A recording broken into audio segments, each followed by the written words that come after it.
দেখুন আমি আজকের ছাদ বাগান থেকে আমি দুটো ফুলকপি, দেখুন কত বড় বড় ফুলকপি হয়েছে।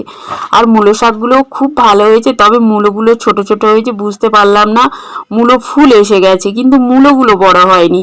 তো ওই বাধ্য হয়ে তুলে আনলাম, জানি না তো এবারে দেখবো কিভাবে কি হয়।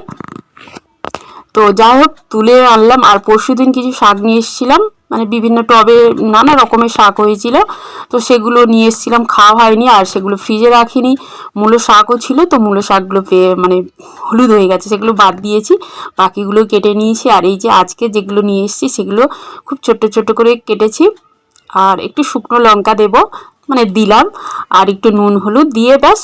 আর একটু মানে শাক ভাজাটা হয়ে যাওয়ার পরে একটু আমি মিষ্টি ফেলে দিয়েছিলাম। যে কোনো শাকে একটু মিষ্টি দিলে না ভীষণ ভালো লাগে খেতে। আর আমার তো শাক ভাজা খেতে খুবই ভালো লাগে। তারপরে এটা আমার ছাদ বাগানের জৈব সারে একদম।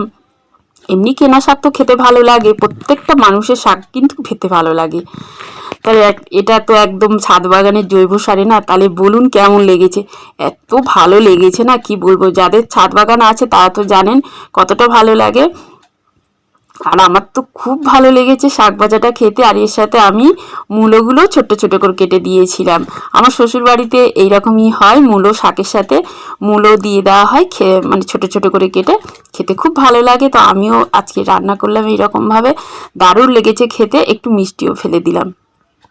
আর শাকে একটু মিষ্টি দিলে খুব ভালো লাগে। দেখুন কতটা